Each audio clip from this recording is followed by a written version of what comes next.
to tonight's tale. He must die and not live. The story of the Astrologer Reverend, possibly of Plymouth. This story was written by Joseph R. Chandler, and it was written in 1822. And it is from tale number 1. Judicial astrology is a type of astrology popular during medieval and Renaissance times. There were those who believed God placed the stars in the sky to be read and gave man the skill to read them. In few has the belief of judicial astrology been so firm as in the old colony of Plymouth Bay. A very large portion of the inhabitants of this section of the country are seamen, a class of people who are remarkably superstitious. Late in the 1700s, the Reverend Dr. S., the clergyman of one of the 3 towns that lie on Plymouth Bay, had acquired the awe of his parishioners by his deep skill in the occult sciences. He also had their esteem by the purity of his doctrine and the excellence of his examples.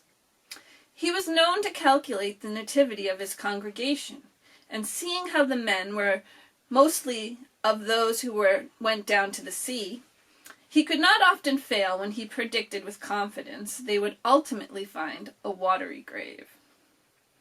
He was so persuaded of his own powers that he was induced to calculate the extent of his own life.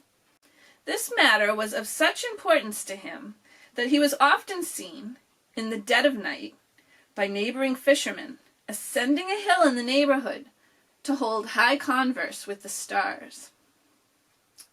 He had entrusted the results of his calculations to only his 2 deacons, and these results were not long kept secret.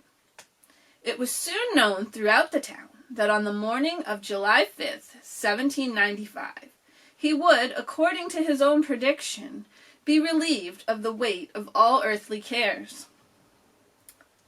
The whole week leading up to this date was spent by the pious and devoted man directing and comforting those who looked up to him as a spiritual guide. Early on the morning of the fatal Sunday, apparently dreaded by all more than himself, the oldest and most respected of his parishioners assembled to await the awful prediction. 8 o'clock was the hour the doctor had marked as his last. To convince them of his confidence in his own art, he assured them that he had prepared no sermon for the day, and he had set his house in order in full persuasion that he must die and not live. He finished a prayer just as the hands of the clock struck 8. All stood in breathless anticipation. No change. His pulse was regular. No strange sensation even hinted the approach of death.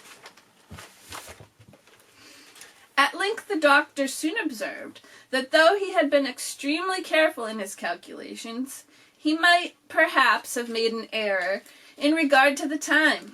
He proposed examining his books again.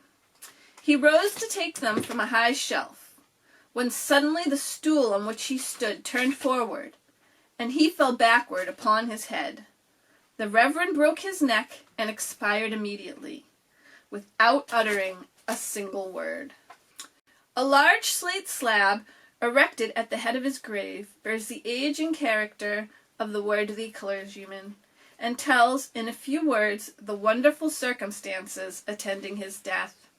Since this unhappy affair, judicial astrology, although held in the highest admiration by the inhabitants of the town, has become so dreaded, it has fallen into total disuse. I'm back. I needed a coffee break. So that was our tale. It was pretty good. It kind of makes me think of like a Ripley's Believe It or Not or an Alfred Hitchcock. It just, I really liked the ending. I thought that was a good one. So his other tales get spookier. That was just getting us started.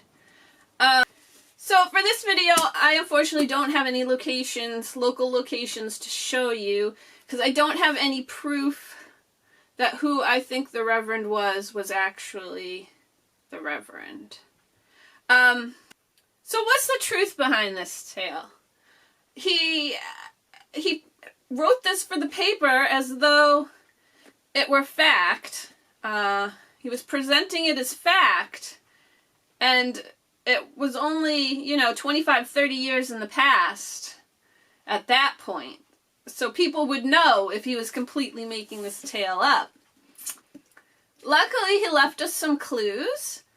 So we know that the Reverend died on July 5th, 1795, and that was a Sunday. And it was a Reverend doctor.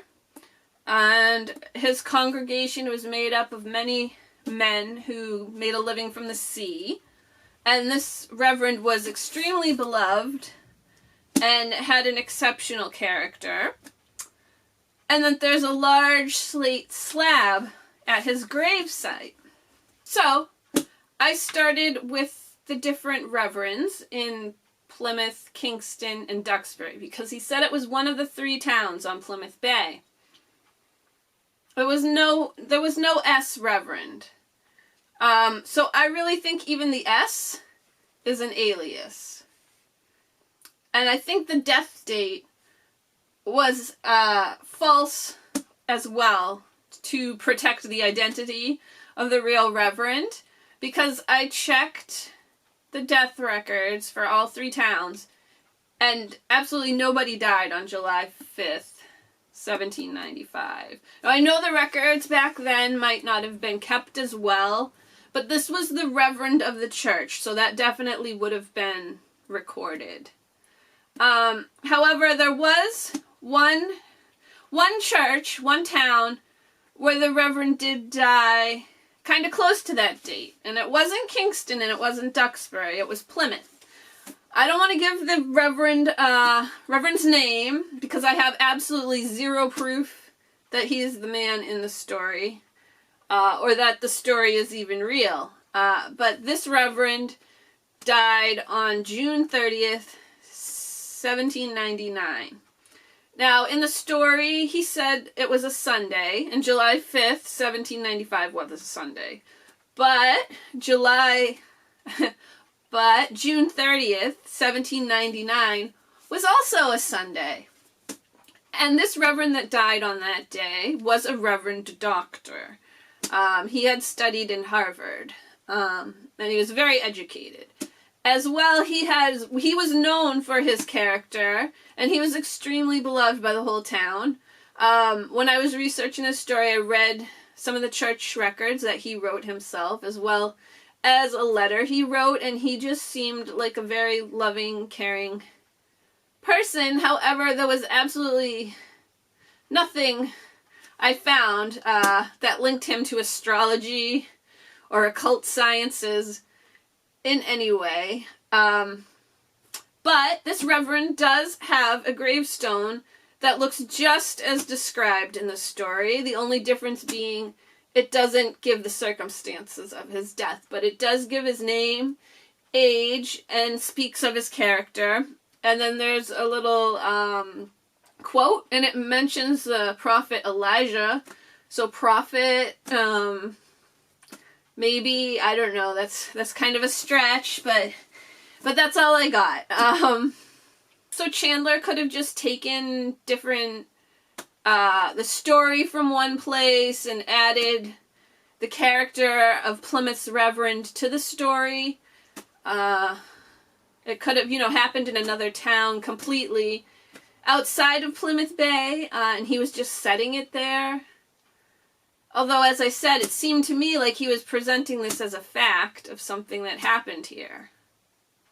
So my best guess is this particular Reverend. But I don't, like I said, I mean, he has descendants, and I don't want to go attaching his name to any stories without actual proof. But in researching this, I did discover this, really kooky pastor in Duxbury, but it was in the early 1700s, and this guy was such a character. He saw a bunch of very unexplainable things that were almost supernatural, and his congregation wouldn't believe him. And then he just wanted to leave, and he didn't want to preach for them anymore. So his final sermon, he ended with calling them all vipers. And he definitely wasn't beloved, though. I think Duxbury was pretty happy to get rid of him by the sounds of it. So the story is exactly... I didn't take anything out of the story. I just added that little introduction myself because I thought it would be easier to understand for modern day listening audience. And his introduction really doesn't have much to do with the story. And it just... I felt it just would pull you away from the story. So I also rewrote the story in modern day language. But it's basically his story. I didn't change anything. And a lot of it is his actual words. I just made it for easier listening and telling modern day. But I'm planning probably at the end of the month, once I've told all the stories, to put my version and the original version up on the blog for everyone to read whenever they want. Next week, our story will be on Friday, although possibly Saturday. Definitely aiming for Friday nights. And it's going to be The Queen of the Grave, the Vampire of Plymouth County. And I hope to see you then. Alright, thanks for watching.